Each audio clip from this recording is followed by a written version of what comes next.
ठीक है, तो आयुष ये बताओ कि जो ये आंसर शीट है, जो ये फॉर्मेट है आंसर शीट का, जिसमें 16 पेजेस लाइन है, 16 पेजेस बाकी दूसरे रेसन जिसमें फॉर्मेट बना हुआ है, ये तुमने सीबीएसई की वेबसाइट से डाउनलोड करा या फिर कहाँ से तुम्हें मिला ये? स्कूल से आया था सर। अच्छा, ऐसा आएगा शीट, देख लो। ओके, तो स्कूल से ये फॉर्मेट आया है, 32 पेजेस की फाइल होगी आपकी। 32 पेजेस ही होता है नॉर्मली ना आपके, बाकी में बीएसटी में भी 32 पेज की ही आंसर शीट होती है। बट इसमें इंटरेस्टिंग क्या हो रहा है कि 32 पेजेस को ना उन्होंने डिवाइड कर दिया है 2 पार्ट्स में।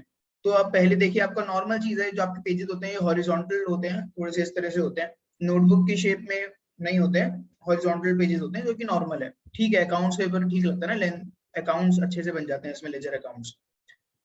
तो आपके जो पेजेस आएंगे वो कुछ इस तरह से आएंगे। अब ना इसमें क्या है, अगर आप 16 पेजेस के बाद जाओगे तो 16 पेजेस के बाद ना कुछ इस तरह से है। आप ये देखिए, लेजर है, आई थिंक जर्नल एंट्री का भी फॉर्मेट था, मुझे याद है, मैंने ऊपर ऊपर से देखा था, हाँ ये रहा।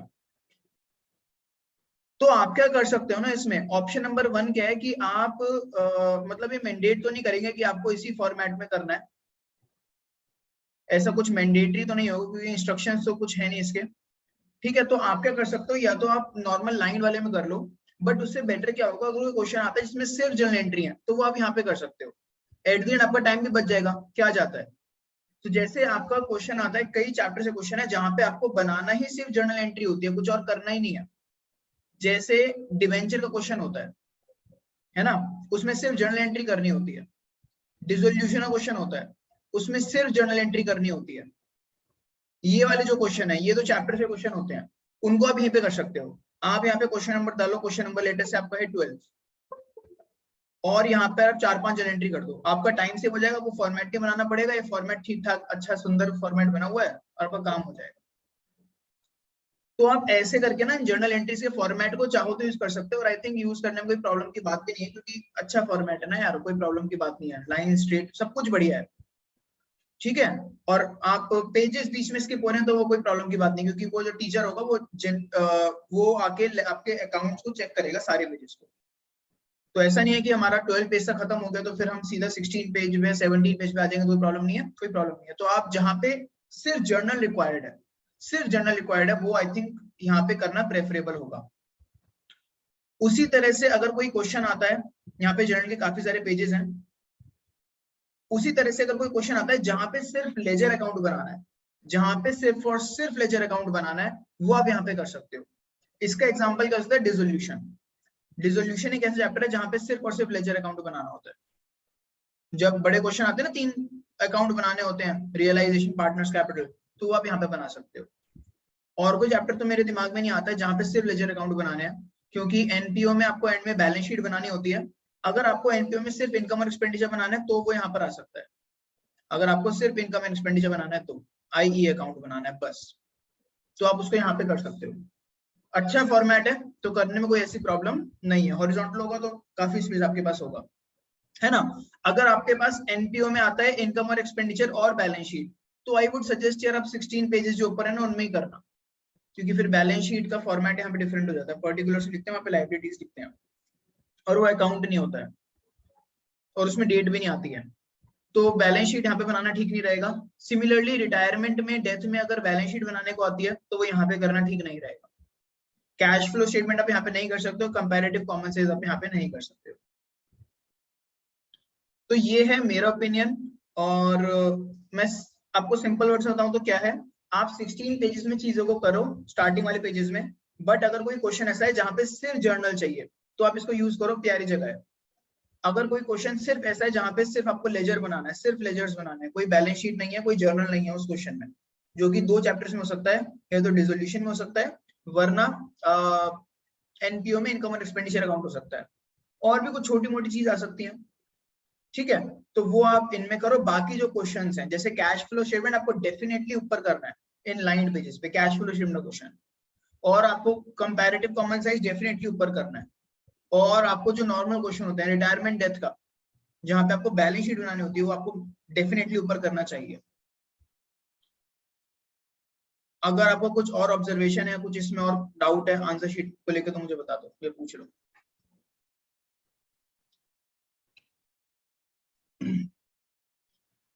कुछ कंफ्यूजन है किसी को? सर अगर आयुष जो तुमने मुझे वीडियो भेजी थी उसमें कुछ, उसमें क्या बताया है? सर उसमें भी यही बताया है सर। अच्छा, बाकी उसमें ऐसा बोल रहा था कि चेकर जो पूरा 12 पेज चेक करेगा।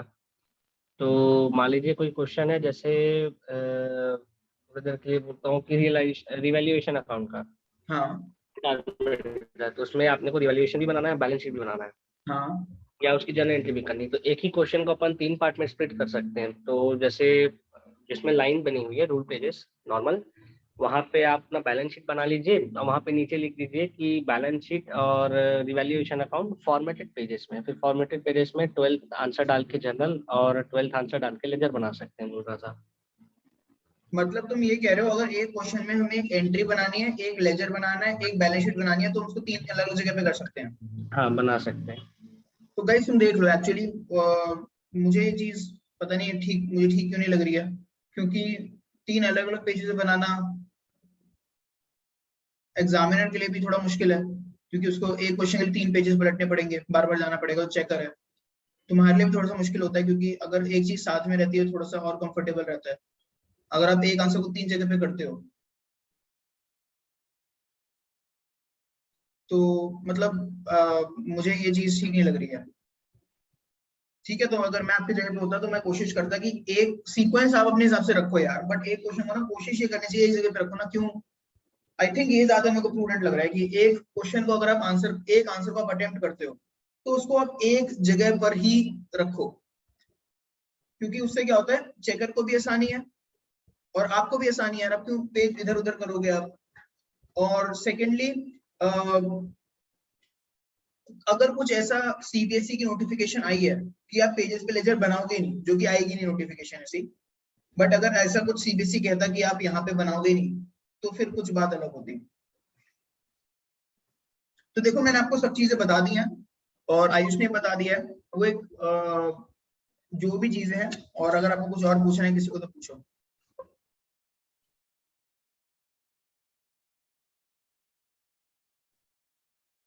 और कुछ बताया था उस वीडियो में आयुष?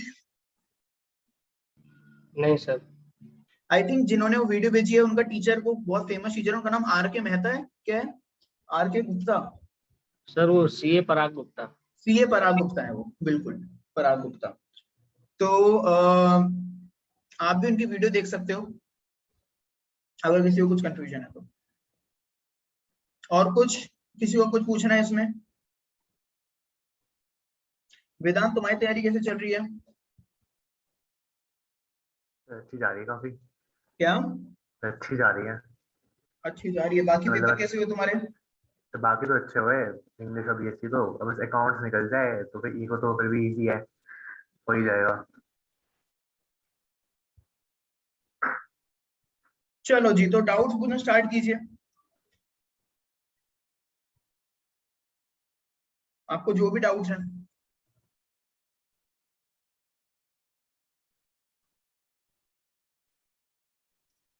किसी को कोई डाउट नहीं है आज? कल तक तो इतने सारे डाउट थे, मतलब हम पूरी क्लास डाउट से डिस्कस कर रहे थे। चलो कुछ क्वेश्चंस डिस्कस करते हैं फिर, ठीक है? तो हम क्वेश्चन डिस्कस करेंगे। एक तो डिसोल्यूशन के जर्नल एंट्रीज बड़ी इंपॉर्टेंट हो जाती हैं, क्योंकि वो स्कोरिंग भी है और उसके आने की प्रोबेबिलिटी बहुत ज्यादा होती है। तो हम वही क्वेश्चन डिस्कस करते हैं। क्वेश्चन नंबर 12, आप एक एक करके आंसर अटेम्प्ट करना। सो क्वेश्चन तो नंबर वैसे 12। डिसोल्यूशन जो है, जो रिटायरमेंट है, उन दोनों में चॉइस आएगी 5 मार्क के क्वेश्चन में। थोड़ा तेज बोलो एक बार वेदांत, फिर से। तो जो डिसोल्यूशन है और जो रिटायरमेंट चैप्टर है, हाँ। उन दोनों में चॉइस आएगी 5 मार्क के क्वेश्चन में। नहीं यार, ऐसा कुछ रूल नहीं है कि उनमें चॉइस आएगी नहीं आएगी। आ भी सकती है और नहीं भी आ सकती है, तो करने तुम्हें दोनों ही अब ये चाहिए। सेक्शन ए में जो है उसमें 4-5 मार्क के क्वेश्चन आएंगे और 4 ऐसे चैप्टर जिनसे बन सकते हैं 5 मार्क के क्वेश्चन। एक एमपीओ, एक डिबेंचर और एक रिटायरमेंट और एक वो डिसोल्यूशन। ये तुम 5 मार्कर्स कह रहे हो? हाँ सर, 3 5 मार्कर्स बनेंगे उसमें। कि हाँ सेकंड वाले में तो कॉमन उसका बनेगा, कैश फ्लो का। हाँ, पार्ट ए में 4 चैप्टर है जिनमें से बन सकते हैं 5 मार्कर और 3 5 बिल्कुल ठीक मार्कर कह रहे हो आएंगे। तुम। तो एक में तो चॉइस आएगी। हाँ, बट तुम्हें पता नहीं है ना कि किन 2 चैप्टर्स में चॉइस आएगी। हो सकता है आ जाए, क्योंकि हो सकता है ना भी आए, तो कुछ पक्का नहीं कह सकते ना। ठीक है सर। ठीक है ना, क्योंकि डिबेंचर्स में ना चांसेस आई थिंक, मतलब डिबेंचर में यार बहुत बड़ा क्वेश्चन यूजुअली छोटे टाइप के क्वेश्चन पूछ देते हैं डिबेंचर्स में। जैसे आप यहाँ पे देखो ना, हमने कर रहे थे, तो डिबेंचर में ना इस तरह के क्वेश्चन बहुत आते हैं कि जर्नल एंट्री करो, तो 5 नंबर का बनता नहीं है वाला। तो डिबेंचर में हाँ आई सर। थिंक अच्छे चांसेस हैं कि कुछ 5 नंबर की जगह पर एग्जामिनर छोटा क्वेश्चन प्रेफर करें, बट ऐसा भी हो सकता है 5 का दे, कुछ मुझे पता नहीं है ऐसे पक्का पक्का। बट देखो ये जैसे यहाँ पर है, जर्नल एंट्री पूछते हैं कि बताओ इतने डिबेंचर इशू करे हैं, डिस्काउंट इतना था, रिडेम्पशन में प्रीमियम इतना है। हमने काफी सारे क्वेश्चन ऐसे करे हैं। हाँ सर। फिर एक ये वाला क्वेश्चन आता है कि मशीनरी खरीदी है, उसको पेमेंट इस तरह से करी है ना, तो एंट्री करो। बिजनेस खरीदा है, पेमेंट डिबेंचर्स में करी है, एंट्री करो। हाँ सर। तो हाँ, देखो 5 मार्क्स की अगर बात करें, 5 मार्कर्स की, तो एक एनपीओ से क्वेश्चन आना ऑलमोस्ट सर्टेन है 5 नंबर का। एक डिसोल्यूशन से क्वेश्चन आना काफी अच्छे चांसेस होते हैं इसके कि डिसोल्यूशन से 5 नंबर का क्वेश्चन आएगा। एक रिटायरमेंट डेथ से क्वेश्चन आना ऑलमोस्ट सर्टेन है 5 नंबर का, है ना। और ये हो गया हाँ सेक्शन नंबर 1 में। और कौन सा चैप्टर बचा? सर। डिवेंचर बचा। डिवेंचर से वही है, डिवेंचर से आ भी सकता है, नहीं भी आ सकता, 5 नंबर का। और सेक्शन 2 में कैश फ्लो स्टेटमेंट तो आएगा ही आएगा, ये भी सर्टेन है 5 नंबर का। अगर आपको अपने पेपर को काफी, अब अगर आपको बेसिक कॉन्सेप्ट्स अगर आपके थोड़े से कमजोर हैं, या फिर आपको लग रहा है कि इस समय बेस्ट प्रैक्टिस कैसे करी जा सकती है, अगर आपके कॉन्सेप्ट्स बहुत पक्के नहीं है, तो ना इनके बड़े वाले क्वेश्चंस प्रैक्टिस करो। हमने वीडियोस करी हैं, उसमें से साथ साथ देखे क्वेश्चंस प्रैक्टिस कर लो, या फिर क्या करो, देखे क्वेश्चंस प्रैक्टिस कर लो। क्योंकि अगर आप बड़े क्वेश्चंस प्रैक्टिस करते हो ना, तो क्या होता है कि आपके 5 नंबर के क्वेश्चन तो तैयार हो ही जाते हैं, साथ में छोटे छोटे कॉन्सेप्ट भी कवर होते हैं। जैसे अगर आप रिटायरमेंट डेथ का क्वेश्चन करते हो, तो आपका रीवैल्यूएशन का कॉन्सेप्ट रिवाइज हो रहा है। अगर आप डिसोल्यूशन में बड़े क्वेश्चन करते हो, तो आपको ऑटोमेटिकली एंट्री का कुछ ना कुछ आपको बेसिक समझ आता है कि अकाउंट से एंट्री बन सकती है, आपकी कुछ चीजें अब तक क्लियर होती हैं कि हाउ थिंग्स वर्क। सिमिलरली हाँ सर। एनपीओ में आपका सब्सक्रिप्शन क्लियर हो जाता है बड़े क्वेश्चन के थ्रू, एंड इस तरह से। Okay sir. और मैंने आपको एक इंपॉर्टेंट क्वेश्चन की लिस्ट भी भेजी है, अगर हाँ आपको सर। देखिए। क्वेश्चन करना और जो सर्कल्ड है वो वाले ज्यादा करना। Okay sir. चलो जी, तो क्वेश्चन नंबर 12। अच्छा मुझे बताओ कि स्टार्ट करने से पहले थोड़ा सा बताओ, मेंटल सिचुएशन क्या चल रही है तुम्हारी? कल पेपर है। सर मैं तो खाली कैश फ्लो रहेगा फिलहाल तो, अच्छा, बाकी बस प्रैक्टिस करनी है एनजीओ क्वेश्चन की। ओके। तो उस समय क्या लग रहा है, मतलब टेंशन है बहुत ज्यादा, या फिर नॉर्मल हो कि तो नहीं मतलब कर कल लेंगे तक आज? बहुत ज़्यादा टेंशन नहीं मुझे, जैसे मैंने डिवेंचर किया तो डिवेंचर काफ़ी इजी सा चैप्टर था, आराम से हाँ हो गया। हाँ, एकदम से कॉन्फिडेंस आ गया। उससे पहले बहुत टेंशन थी। मुझे समझ नहीं आया आखिरी वाला सेंटेंस क्या? तो उससे पहले बहुत ज़्यादा टेंशन थी, लेकिन अच्छा, जैसे डिवेंचर किया वैसे कल सही सा लगा कि हो पाए थे क्वेश्चन। चलो, मतलब तुम रिलैक्स फील कर रहे हो ना यार, हो जाएगा वो, नहीं ज्यादा। हाँ सर, कैश फ्लो तो हो जाएगा 6 बजे तक, उसका क्वेश्चन प्रैक्टिस करूंगा तो बस। चलो ये बढ़िया है, अगर पेपर की टेंशन मतलब कंट्रोल रहती है, तो फिर बहुत फायदा रहता है, इससे मार्क्स बढ़ जाते हैं। हाँ घबराने, सर। जो बच्चे घबरा जाते हैं उनको प्रॉब्लम रहती है। ठीक है, अच्छी चीज है वेदांत। आयुष,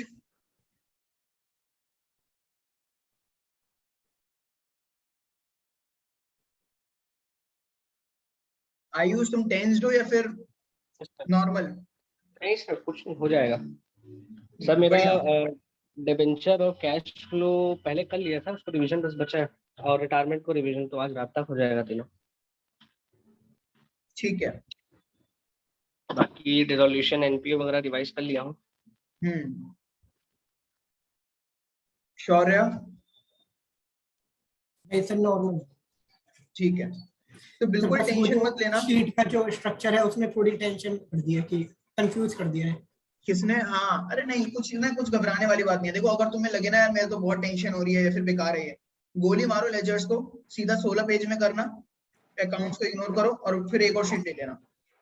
ठीक है सर। मतलब अगर तुम्हें लगे कि घबराहट हो रही है, कोई घबराहट की बात नहीं है शौर्य। अगर तुम्हें क्वेश्चन दिखे सिर्फ जर्नल एंट्री है, फिर सिर्फ लेजर है, तो उसमें करना, उसी तुम्हारा में टाइम कर भी बच दूंगा। जाएगा ना लाइन वाइन खींचने का। हाँ सर, बिल्कुल ठीक। जिसमें बैलेंस शीट भी हुई तो उसमें लाइन वाले में कर दूंगा। हाँ, तुम देख लेना यार। अच्छा मुझे एक बात, हाँ जो तुम बता रहे थे आयुष, बैलेंस शीट तो नहीं बन सकती ना लेजर में, फिर उन्होंने बताया कि बैलेंस शीट भी लेजर में बनाओ। बैलेंस शीट तो नहीं बन पाएगी, ये बैलेंस शीट का फॉर्मेट तो नहीं है नीचे,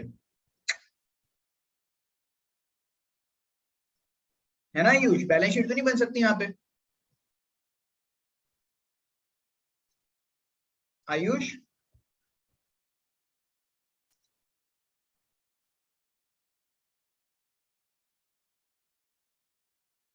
आयुष शायद ब्रेक पे चला गया है। ठीक है, तो यहाँ पे बैलेंस शीट नहीं बन सकती, आप दो ही चीज बनाते हो, जर्नल और लेजर। बैलेंस शीट आपको यहाँ पे बनानी पड़ेगी। चलो तो क्वेश्चन करते हैं, क्वेश्चन नंबर 12 का फर्स्ट वाला पार्ट स्टार्ट करते हैं शौर्य से। शौर्य बताइए क्या आंसर होगा।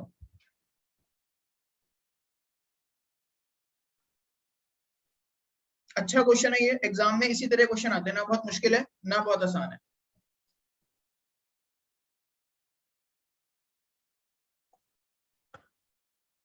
क्वेश्चन एक बार रीड कर लेते हैं। There was furniture worth ₹50,000. Aman took over 50% of furniture at 10% discount and remaining furniture was sold at 30% on book value. हाँ शौर्य आवाज आ रही है? यस सर, आ रहा है। तो क्या जर्नल एंट्री होगी इसकी? यस सर, बताओ।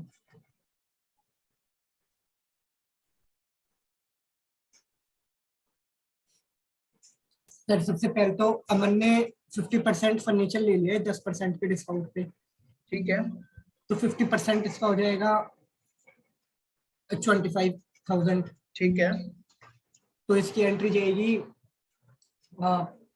पार्टनर्स कैपिटल अकाउंट डेबिट, वही जिसने लिया है।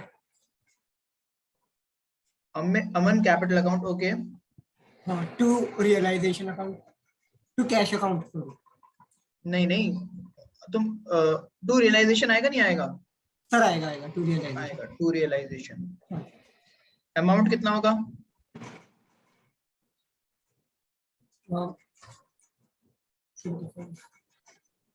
50,000 का आधा लिया है, वो भी 10% डिस्काउंट पर। कितना अमाउंट आएगा? सर 25,000 का 10% हो जाता है 2500, तो 22,500। 22,500 बिल्कुल। तो हमने 10% और माइनस कर दिया है। बचे हुए फर्नीचर को बेच दिया है 30% प्रॉफिट पर, तो इसकी एंट्री क्या होगी?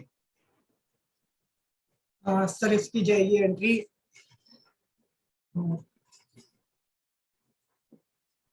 Bank account debit bank account debit, to realisation account. Bank account debit to realisation account. Amount कितना आएगा? हाँ सर, वो 50% को 30% के, सर 25%, 25,000 के पहले 30% निकाल लेंगे।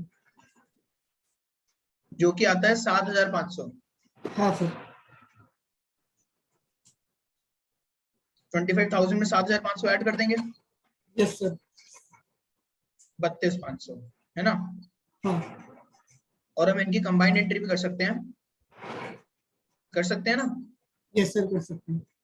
तो ये कितना आ जाएगा? 22 55 आ जाएगा। ठीक है, नेक्स्ट एंट्री। आई होप ये आपको समझ आ गई है, अगर नहीं समझ आए तो बताना। वेदांत, बी वाली एंट्री क्या होगी? बी वाली बी जो पॉइंट है उसमें एंट्री क्या होगी? प्रॉफिट और लॉस को बांट रहे हैं पार्टनर्स में। Profit and loss account which was showing a credit balance of 15,000। Credit balance मतलब पॉजिटिव बैलेंस है उसका, उसको पार्टनर्स में बांट दिया। तो ये डिस्ट्रीब्यूट हो जाएगा पार्टनर्स में, क्या? तो डिस्ट्रीब्यूट हो जाएगा। बिल्कुल सही है, तो एंट्री क्या होगी? पार्टनर रेशियो पता चाहिए ना उसके लिए, तो रेशियो गिवन नहीं है तो क्या मानेंगे? सर इक्वल है।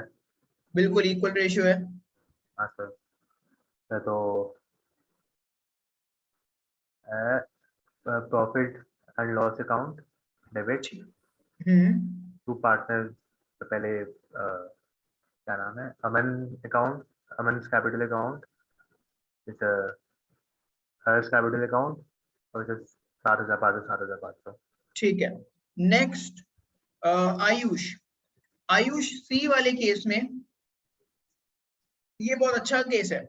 जो सी वाला केस है ना, इसमें ध्यान देना, ये हमने पहले भी डिस्कस करा था आई थिंक पिछली क्लास में। पार्टनर्स लोन जो होता है ना, उसका ट्रीटमेंट थोड़ा सा डिफरेंट होता है।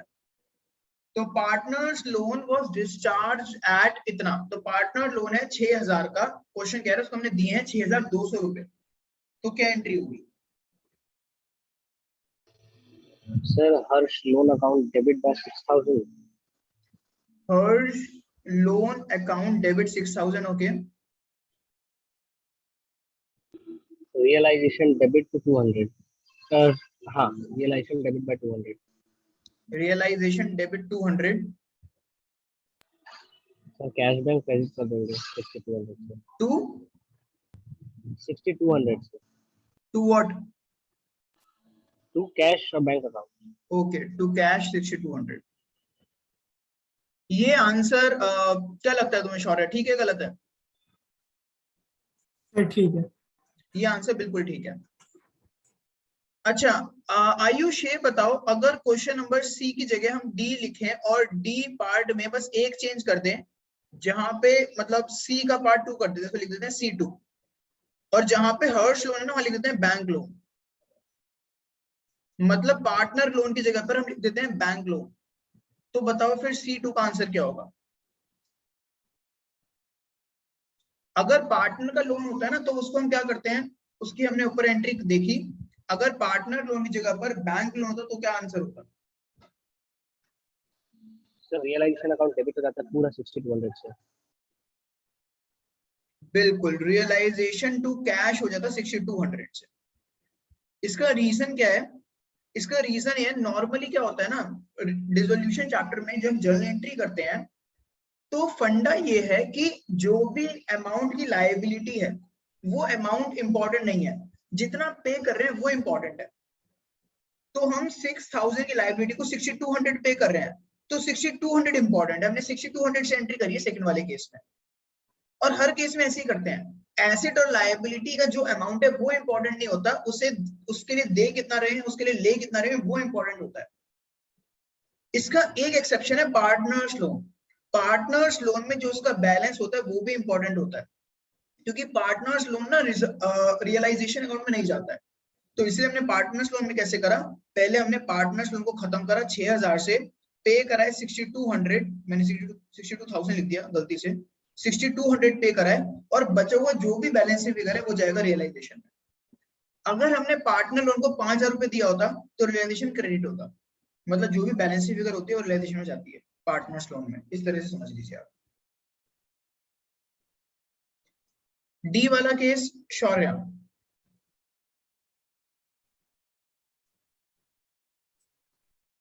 firm paid realization expenses amounted to 5,000 on behalf of Harsh, who had to bear these expenses.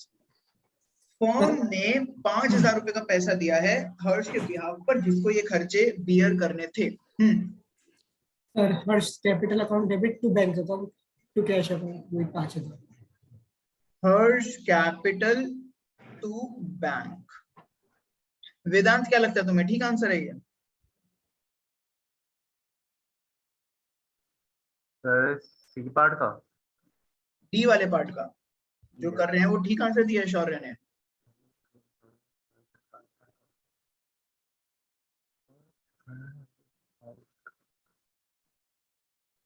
क्या आंसर दिया है? लिखा तो है हर्ष कैपिटल टू बैंक।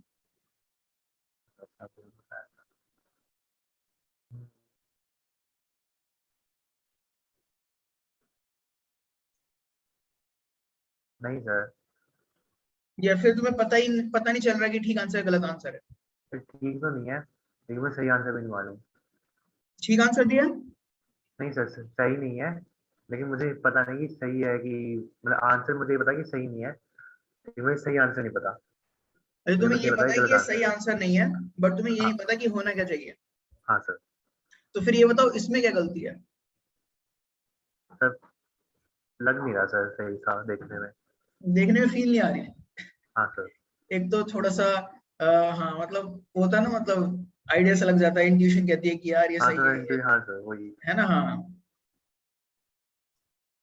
अच्छा, बट वेदांत आंसर सही है, अच्छा सर। क्योंकि यहाँ पर क्वेश्चन कह रहा है फर्म ने रियलाइजेशन का खर्चा पे करा है, तो पे करा है तो इसलिए बैंक या फिर कैश क्रेडिट हो गया है, और हमने हर्ष के बिहाफ पे दिया है। क्योंकि हमने हर्ष के बिहाफ पे पैसा दिया है तो हम हर्ष से पैसा वापस लेंगे, हम कहेंगे भाई तेरे बिहाफ पे हम पैसा दे रहे हैं तो तू हाँ हमें सर। पैसा वापस दियो, राइट वेदांत। हाँ सर। अगर हम कहीं जाते हैं, हम किसी के बिहाफ पे किसी कुछ खर्चा करते हैं, तो हम उस पर्सन से पैसा वापस मांगेंगे ना, आप कहेंगे भाई हमने तेरे बिहाफ पे पैसा दिया है, तू वापस करियो हमें। हाँ सर। यहाँ पर बिजनेस क्या करेगा, हर्ष से पैसा वापस लेगा, और पैसा वापस लेने का तरीका है उसकी कैपिटल अकाउंट को कम कर दो। ठीक है सर। तो यहाँ पे कैपिटल अकाउंट कम हो जाएगी, और कैपिटल अकाउंट अगर कम हो जाएगी तो एंट्री कुछ ऐसे दिखेगी, कैपिटल अकाउंट डेबिट हो जाएगा टू बैंक। ठीक है सर। ठीक है, ई वाला पार्ट वेदांत ट्राई करो। There was a bill of 1200 under discount for 1200 under discount. The bill was received from Sohan, who proved insolvent, and a first and final dividend of 25% was received from his estate. इस question का तो मुझे पहले तो meaning समझाना, क्योंकि मेरे को बहुत सारे इसमें डाउट हैं। जैसे सबसे पहला ये है कि बिल वर्ड का मतलब क्या है, दूसरा डाउट ये है कि हाँ सर बिल वो ना सर, जो बिल वो होता है रिसीवेबल, वो मिला ना हमें। बिल्कुल, यहाँ पे बिल का मतलब है बिल ऑफ एक्सचेंज। हाँ सर सर, तो वो मिला हमें 1200 का, डिस्काउंट में था वो बिल, ये लेकिन मेरे ख्याल से रेलिवेंट में इंफॉर्मेशन। फिर उसके बाद सोहन ने हमें दिया था, लेकिन सोहन इंसॉल्वेंट निकला, वो दे नहीं पाया। तो लेकिन उसने 25% उसकी एस्टेट में से जहाँ पे जिससे भी हमने रिकवर कर लिया, तो 1200 से 25% कट हो गए, उसके बाद ट्रीटमेंट होगी शायद। हाँ 1200 का 25% हमें मिल गया, राइट। हाँ सर। बताइए क्या एंट्री होगी। ये एक अच्छा पार्ट है, अपना बेस्ट ट्राई करो।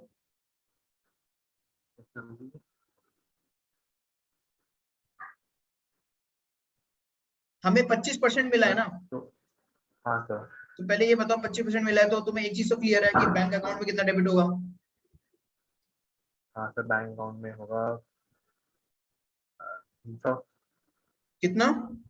300। 300। और टू क्या आएगा, bank account to? To Sohan account. Sohan account कुछ नहीं होता भाई, सोहन अकाउंट क्या है, डिसोल्यूशन है। डिसोल्यूशन चैप्टर में नाम नहीं आते, पार्टनर का नाम है क्या, पार्टनर के नाम आते हैं बस, सोहन पार्टनर नहीं है।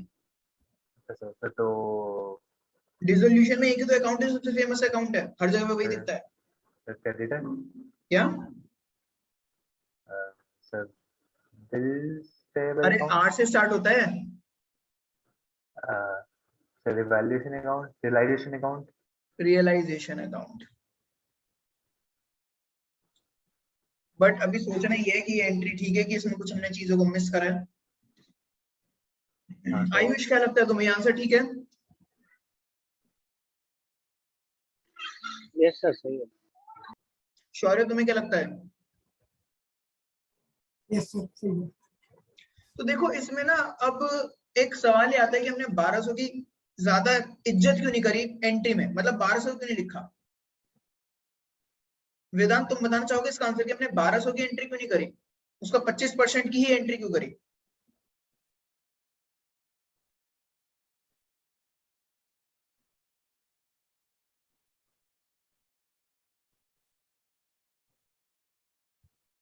इसका आंसर सिंपल है कि जितने का एसेट लायबिलिटी होता है ना, वो इंपॉर्टेंट नहीं होता है। इंपॉर्टेंट होता है कितना पैसा हमें मिल रहा है, हम कितना पैसा पे कर रहे हैं।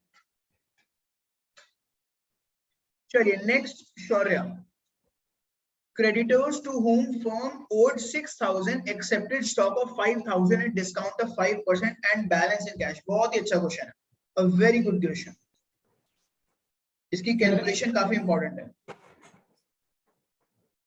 Yes sir.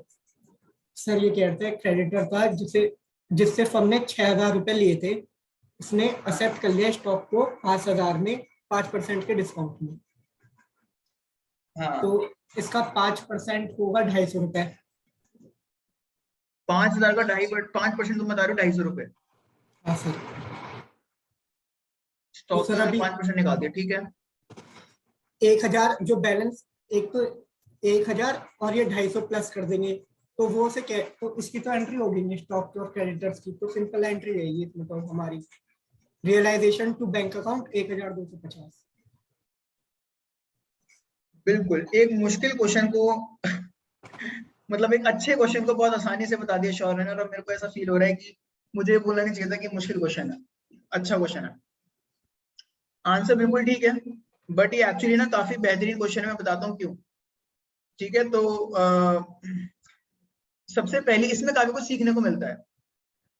सबसे पहली चीज तो ये है कि जो क्रेडिटर्स स्टॉक को ले लेते हैं उसकी एंट्री नहीं होती है ना। तो पहली चीज तो ये हो गई। ये सब चीजें छोटी छोटी चीजें इनको मिला के अच्छा क्वेश्चन बना है कि क्रेडिटर्स जो स्टॉक को ले लेते हैं या फिर कोई भी लाइबिलिटी, कोई एसेट को ले लेती है, तो उसकी एंट्री नहीं होती है।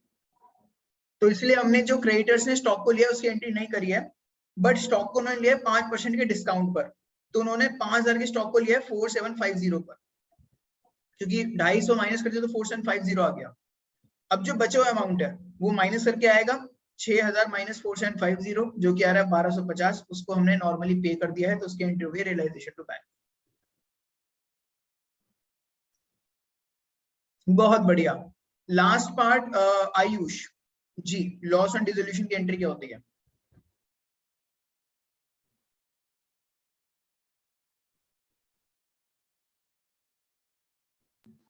Sir realisation account debit by 8000। क्या?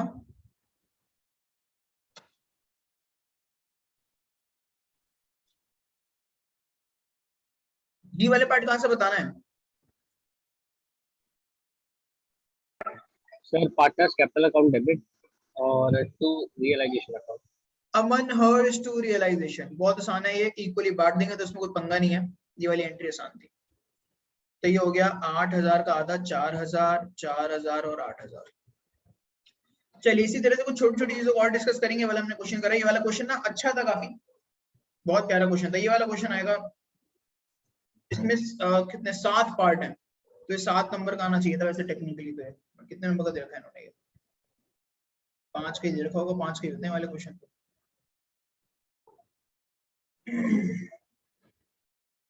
चलो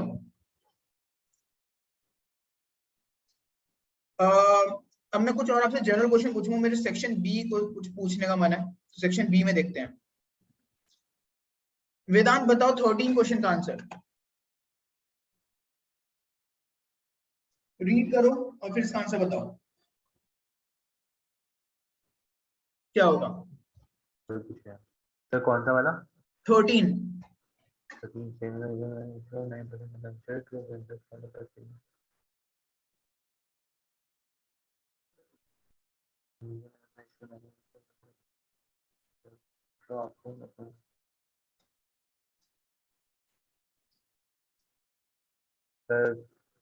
नो फ्लो होगा ना सर, वही डिबेंचर इशू किया है। बिल्कुल, हमने मशीन लिए, डिवेंचर दिए, नो फ्लो है इसमें, तो इसमें कुछ मुश्किल था नहीं। और चलो कुछ ऐसी और इंटरेस्टिंग क्वेश्चंस पूछते हैं।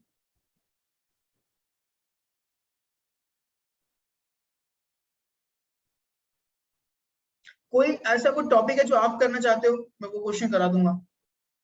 अगर नहीं है तो फिर मैं ऐसे रैंडम कुछ क्वेश्चंस पूछूंगा।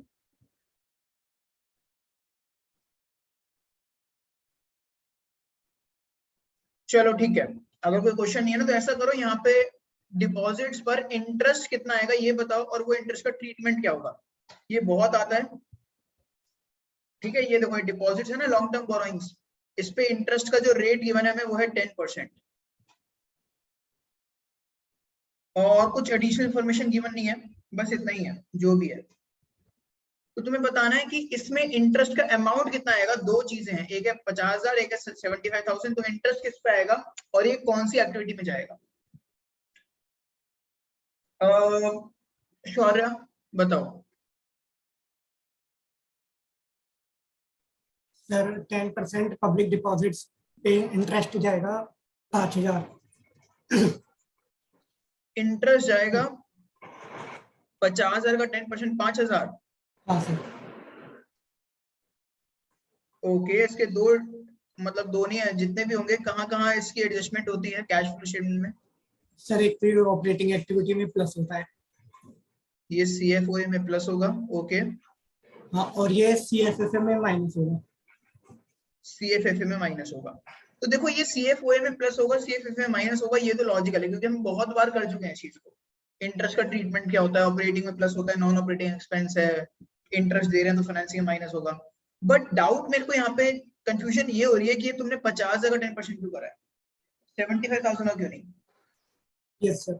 सर ये क्योंकि इसका सर क्लोजिंग ईयर है 2000।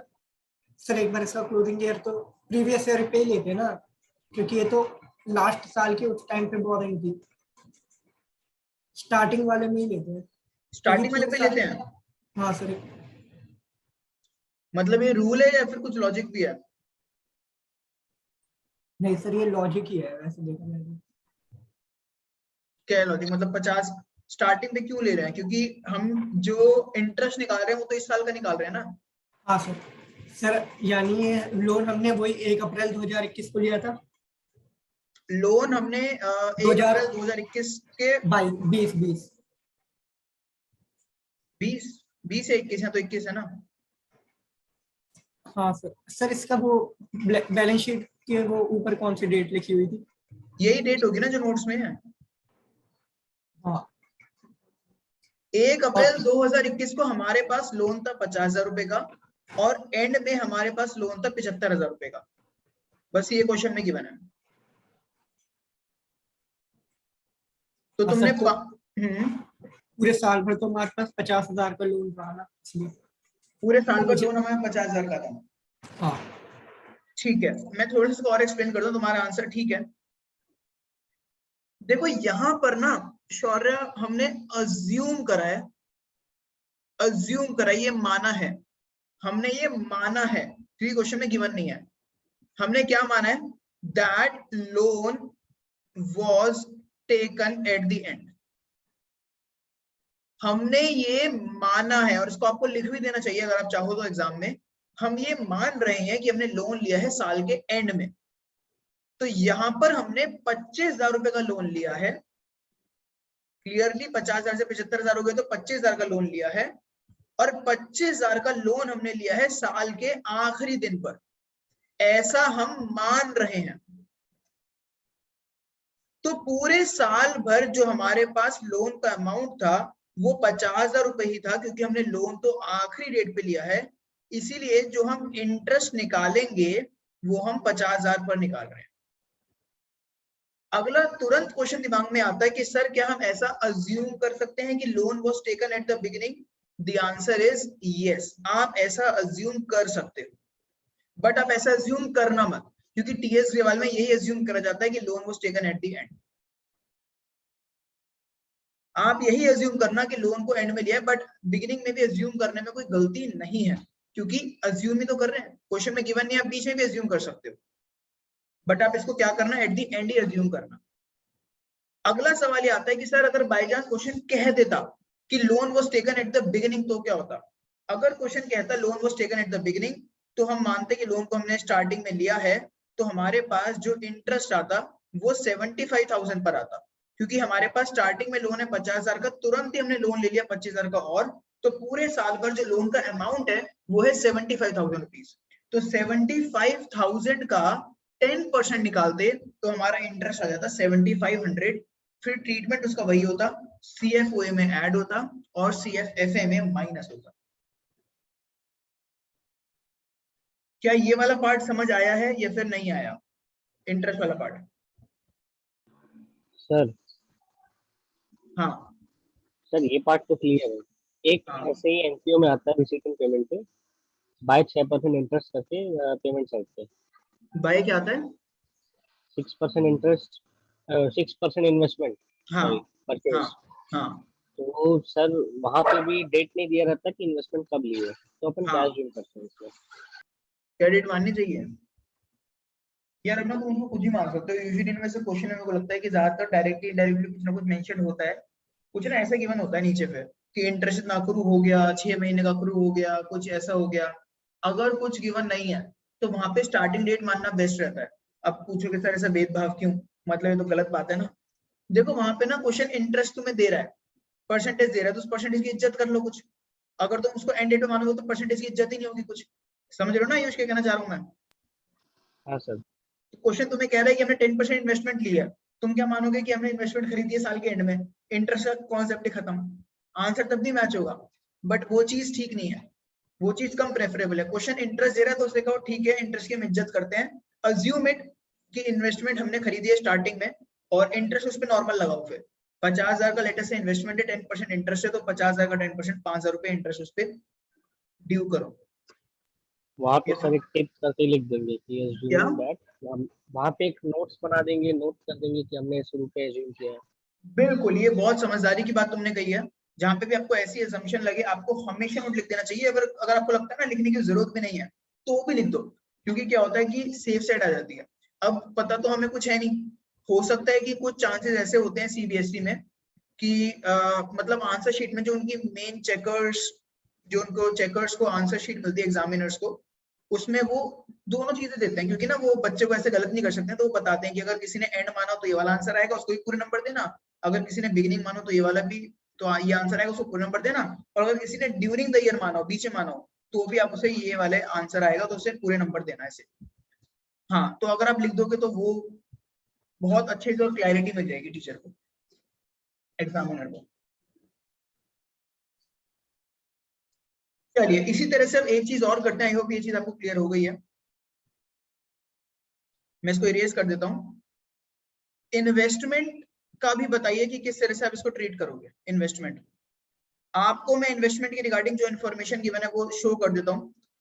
तो देखो ऊपर ना नॉन करंट इन्वेस्टमेंट में नोट नंबर 5 में गिवन है। ओके, तो यहाँ पे ना थोड़ा सा पेज छोटा पड़ने वाला है, उसको जूम आउट करना पड़ेगा ऐसे।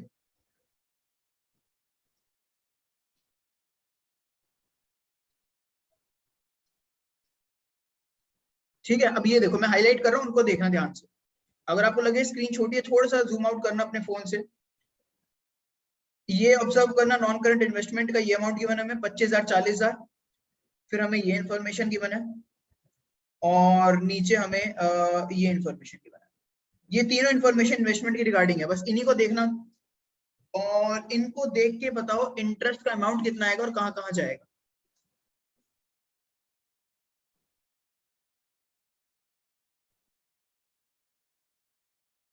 वेदांत तुम्हें समझ आया जो मैंने पहले बताया अभी? हाँ सर आ गया। चलो बढ़िया।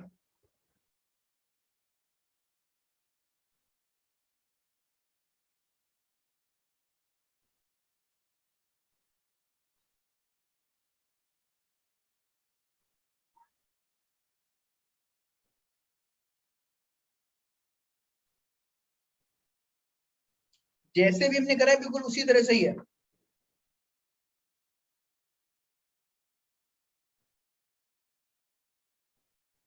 सिर्फ इंटरेस्ट वाला चीज चाहिए मेरे को, बाकी अभी कुछ और नहीं चाहिए।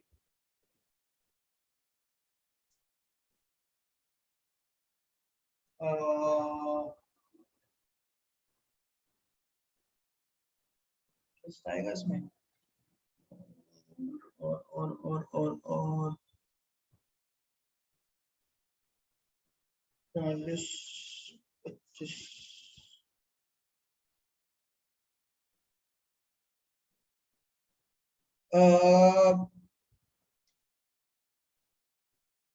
गई इसमें एक पंगा है। पंगा ये है कि आप बिना अकाउंट बनाए इसमें ठीक इंटरेस्ट निकाल नहीं पाओगे, क्योंकि इसमें कुछ परचेज ऑफ इन्वेस्टमेंट भी है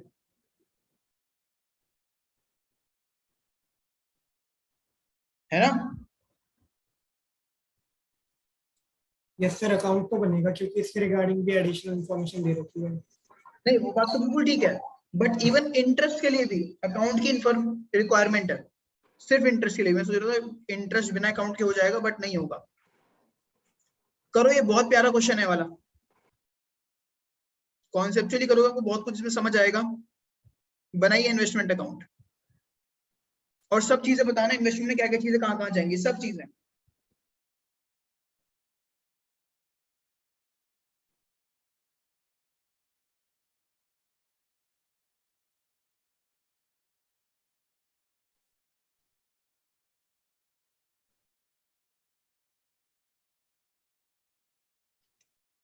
हो जाने पर मुझे बताना।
सर सबसे पहले तो शायद से मैं इनका ओपनिंग और क्लोजिंग बैलेंस लिख लेंगे। चलो करना स्टार्ट करते हैं। शौर्य बताइए ओपनिंग और क्लोजिंग बैलेंस कितना कितना है? ओपनिंग बैलेंस है सर 25,000। ठीक है। क्लोजिंग हो गया 40। ठीक है। सर मैं कह रहा हूँ अभी इसमें 25,000 थी, 40,000 हो गए, तो यानी 15,000 की और इन्वेस्टमेंट परचेज करी होगी इसमें, ठीक है। तो वो आ जाएगा डेबिट साइड पे टू कैश। अरे यार क्या बात कर रहे हो शौर्य, मतलब ये तरीका है करने का यार, एंड में निकलता है बैलेंस में कर। हाँ सर, ये परचेजिंग की तो एंड में ही निकलती है इसमें। पहले सेल वाला दिलवाओ ना। ठीक है सर, तो सर 25,000 के थे वो 3,000 के लॉस पे भेज दिए, तो जाएगा इधर सेल बैंक के अकाउंट से जाएगा नाम। बाय बैंक कितना? हाँ 22,000। 22,000 और लॉस जाएगा 3,000। बाय इधर ही लॉस side। 3,000। ये हुई ना बात। अब निकालोगे इसका सर इंटरेस्ट दे रखा है, इंटरेस्ट जाता है इसमें या नहीं? इंटरेस्ट नहीं निकालो, इंटरेस्ट ही जाता है इस अकाउंट में, इन्वेस्टमेंट अकाउंट है, इसमें इंटरेस्ट नहीं जाएगा। आपको यहाँ पे बैलेंस शीट निकालनी पड़ेगी जो कि परचेज आएगी आपकी। ठीक है, तो 40 ही आ रही है सर। 40,000 आ रही है पक्का? हाँ हाँ पक्का सर। ठीक है, तो ये आ रहा है बैंक। तो अभी इंटरेस्ट को करते हैं, बट एक बार आसान चीज को कवर कर लेते हैं। ये बताओ कि ओपनिंग बैलेंस कौन सी एक्टिविटी में जाएगा, कहाँ जाएगा शौर्य? ओपनिंग और क्लोजिंग बैलेंस तो कोई जाते नहीं है सर। ओपनिंग और क्लोजिंग कहीं नहीं जाएगा। जो ये बैंक आ रहा है डेबिट साइड पर, ये कहाँ जाएगा? ये परचेज करा है सर, ये इन्वेस्टमेंट में माइनस होगा। ये इन्वेस्टिंग एक्टिविटी में माइनस होगा, बिल्कुल सही कहा। और इधर जो क्रेडिट वाला आ रहा है वो प्लस होगा। वो इन्वेस्टिंग एक्टिविटी में प्लस होगा, बिल्कुल सही कहा। लॉस ऑपरेटिंग में प्लस होगा। लॉस ऑपरेटिंग में प्लस होगा, बिल्कुल सही कहा।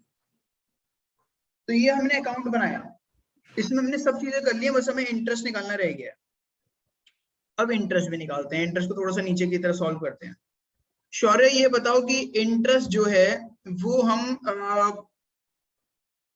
कितना निकालेंगे? मतलब तुम एक बार अटेम्प्ट करो, फिर देखते हैं सही आता है नहीं आता। सर ये भी 25,000 पे निकालेंगे 12%। 25,000 रुपये निकालेंगे। देखो स्टार्टिंग में इन्वेस्टमेंट कितनी थी? 25,000 की, है ना? हाँ हमने इन्वेस्टमेंट खरीदी है, वो कितने की खरीदी है? 40,000 की। कब खरीदी है? स्टार्टिंग में, एंड में क्या मानोगे? सर स्टार्टिंग में हम मान लेते हैं स्टार्टिंग में खरीदी है, तो हमने जो खरीदी है, ये खरीदी है स्टार्टिंग में 40,000 रुपए की इन्वेस्टमेंट। और जो हमने बेची है उसको क्या मानोगे, कब बेची है हमने? एंड एंड में। तो जो हमने बेची है उसको बेचा हमने 25,000 की इन्वेस्टमेंट को बेचा एंड में। तो इंटरेस्ट किस पे निकलेगा? सर इस पे 65,000 रुपये निकलेगा फिर तो। हाँ, पूरे साल भर जो हमारे पास इन्वेस्टमेंट रही है वो रही है 65,000। तुम क्या करोगे, 65,000 में 65,000 पे निकालोगे 12%। देखो जो सेल हुई है वो तो एंड में ही क्वेश्चन में लिखा है, non current investments were sold at the end of the year, but जो परचेज है क्वेश्चन में लिखा नहीं है, तो उसको हमने अज्यूम करा बिगिनिंग में। आप ये समझ लो कि बेस्ट तरीका ये होता है कि आप परचेज को हमेशा मानो बिगिनिंग में, परचेज को आप अज्यूम करो बिगिनिंग में, और अगर सेल हो रही है तो उसको, अगर क्वेश्चन नहीं कह रहा तो उसको अज्यूम करो कि वो सेल हो रही है एंड में। ये बेस्ट तरीका है, ठीक है। और अब आप इसको सॉल्व करेंगे, इसका आंसर आ जाएगा 7,800। 7,800। हाँ और इसके दो ट्रीटमेंट कहाँ क्या क्या होंगे? सर अब ये इंटरेस्ट है तो एक तो ये इसमें प्लस होगा ऑपरेटिंग में। इंटरेस्ट रिसीव्ड है ये? नहीं अच्छा ये इंटरेस्ट रिसीव्ड है तो सर ये इन्वेस्टमेंट में जाएगा, प्लस होगा। ये इन्वेस्टिंग में प्लस होगा और ऑपरेटिंग में भी तो जाएगा। हाँ ऑपरेटिंग में भी जाएगा, ऑपरेटिंग में क्या होगा? माइनस। ऑपरेटिंग माइनस होगा। तो ये बहुत अच्छा पार्ट था इसमें। बाकी इन जर्नल एंट्रीज में कुछ पंगा है नहीं, मैंने आपको इंटरेस्ट का इस कैश फ्लो शिफ्ट क्वेश्चन कुछ पंगा है नहीं, मैंने आपको बता दिया है। और हाँ, बाकी सब चीज आसान है इसमें। आप देख लो, कुछ अगर आपको लग रहा है डाउट वाली चीज है तो मुझसे पूछ लो, मैं बता दूंगा। सर मुझे एक एनपीओ में था सर, जो फंड बेस्ड बैलेंस शीट होती है उसमें ना कई बार एक्रूड इंटरेस्ट ना एडजस्टमेंट में दे रखा होता है, तो फिर वो दो जगह पोस्ट होगा। अक्रूड इंटरेस्ट, हाँ, दो जगह पोस्ट होगा। तो वो एसेट वाली साइड में लिख देंगे, फिर एक एसेट में लिखेंगे और एक इनकम में प्लस कर देंगे, या फिर वो लायबिलिटीज वाली साइड में किसी बैलेंस के अंदर प्लस करेंगे। नहीं नहीं, दो ट्रीटमेंट होते हैं देखो इसके। अब क्वेश्चन पे डिपेंड करता है ना, अगर क्वेश्चन तुम्हें कह रहा है इनकम और एक्सपेंडिचर बनाओ और बैलेंस शीट बनाओ, यस है ना? हाँ तो तुम्हारा ये ऐड हो जाएगा एसेट में और इनकम में ऐड हो जाएगा। इनकम में ऐड होने से ऑटोमेटिकली कैपिटल बढ़ी जाती है, तुम्हें पता ही है, इनकम से प्रॉफिट बढ़ता है, प्रॉफिट से कैपिटल बढ़ती है। Yes sir. तो ये बात है कि अगर, हाँ, तो दो जगह जैसे हम उसमें नहीं करते थे 11th में फाइनेंशियल स्टेटमेंट्स विद एडजस्टमेंट्स, हाँ सर उसमें भी अक्रूवल इंटरेस्ट ऐसी दो जगह पे जाता था, एक एसेट हो जाता है और एक हमारा दूसरी जगह पे चले जाता है इनकम में, ठीक है ना? ठीक है। हाँ सर, इसमें ना ये दे रखा था कि जो अक्रूड इंटरेस्ट है ना वो हमें प्राइस फंड पे मिलना था, जिसने एडजस्टमेंट पे दे रखा था। अच्छा, फिर क्वेश्चन डिफरेंट हो गया। हाँ तो फिर प्राइस फंड में भी प्लस कर दिया और मैंने एसेट वाली साइड पे भी प्लस, एसेट वाली साइड में भी डाल दिया। हाँ, अगर स्पेसिफिक फंड में तो फिर स्पेसिफिक फंड में ऐड होगा, क्योंकि इसका सिंपल रीजन ये है कि देखो जो अक्रूवल इंटरेस्ट मिला है ना हमें किसी फंड पे, वो हमारी इनकम नहीं है, वो हमें उसी फंड के लिए खर्च करना है। समझ रहे हो ना क्या कहना चाह रहा हूँ मैं? हाँ सर, ये मतलब रेस्ट्रिक्टेड फंड के लिए खर्च करना है तो। हाँ, रेस्ट्रिक्टेड फंड का पार्ट बन जाता है। अगर किसी फंड से कुछ इनकम होती है तो वो उसी फंड में ही जाती है। अच्छा ठीक है सर। और मैंने ये भी देखा था कि जो जैसे कई बार हम वो कोई फंड बना रहे हैं, उसके एक्सपेंसेस ज्यादा हो जाते हैं रेवेन्यू से, तब तो हम उतने ही लिख के नील लिख देते हैं बाहर NIL, और जितना बचता है उसके डेबिट साइड में लिख देते हैं इनकम और एक्सपेंडिचर अकाउंट के नाम से, जो भी एक्सपेंस होता है। जैसे मैच एक्सपेंस हो गया तो टू मैच एक्सपेंस, एक उसका एक्सट्रैक्ट बना के। बिल्कुल सही। और सर एक डाउट और था, ये सर ये जो जितने भी इन्वेस्टमेंट होते हैं तो हमेशा एसेट साइड में शो करेंगे, जैसे जनरल फंड इन्वेस्टमेंट और स्पोर्ट्स फंड। हाँ, और जो interest on general fund investment होता है हम उसे उसमें दिखाते हैं ना इनकम और एक्सपेंडिचर अकाउंट में, उसे जनरल फंड में प्लस नहीं करते ना? नहीं, जनरल फंड तो उसमें जाएगा। नहीं, जो उसका इंटरेस्ट होता है वो तो हम इनकम में दिखाते होंगे, इनकम और एक्सपेंडिचर अकाउंट के क्रेडिट साइड में। हाँ, क्योंकि जनरल फंड तो अनरिस्ट्रिक्टेड फंड है ना। यस सर बिल्कुल। अनरिस्ट्रिक्टेड फंड जो होता है उसमें जो भी कमाई हो रही है, हाँ वो तो इनकम। मुझे बताओ, क्या तुम जनरल फंड को बैलेंस शीट में दिखाते हो कैपिटल साइड पर, मतलब लायबिलिटी साइड पर? नहीं सर, नहीं दिखाते। नहीं, हाँ बस ओपनिंग बैलेंस दिखा देते हैं हम उसका। नहीं, जनरल फंड को ओपनिंग बैलेंस भी क्यों दिखाएंगे? सर जैसे फंड बेस्ड बैलेंस शीट में होती है ना जनरल फंड को ओपनिंग बैलेंस, फिर वो ट्रांसफर कर देते हैं हम बिल्डिंग फंड से, अगर कोई बिल्डिंग बननी होती है तो। नहीं यार, क्या बात कर रहे हो तुम? वो तो कैपिटल, तुम कैपिटल फंड की बात कर रहे हो, किस चीज की बात कर रहे हो? अच्छा, बुक में ना सर यही दे रखा है कि कैपिटल फंड को जनरल फंड भी बोलते हैं, कॉर्पस फंड भी और एक्यूमुलेटेड फंड भी। अच्छा ठीक है। हाँ, तो मैं फिर वहां अगर- कंफ्यूज हो गया हूँ फिर। हाँ नहीं नहीं, फिर ठीक है। फिर अगर कैपिटल फंड जनरल फंड ही है तो फिर ठीक है। मुझे लगा जनरल फंड का मतलब जनरल डोनेशन है। हाँ नहीं ठीक है, अगर जनरल फंड है तो फिर कैपिटल फंड है तो फिर ठीक है। वो ओपनिंग बैलेंस उसका लाइबिलिटी साइड पे जाएगा, और उसकी जो अगर उस पर कुछ इंटरेस्ट मिल रहा है तो वो हमारा normal income and expenditure account credit side पे जाएगा, रेवेन्यू है वो, इनकम है। सर, और अगर हमने उसमें से कुछ खर्चे कर लिए तो वो डेबिट साइड में दिखा देंगे इनकम और एक्सपेंडिचर अकाउंट के, बाय चांस किस में से खर्चे कर लिए तो? जनरल फंड में से। हाँ वो नॉर्मल खर्चा ही है। ओके सर, ठीक। गाइज अगर आपको कुछ और डाउट भी आते हैं ना, आज आप पूरे दिन प्रैक्टिस करो।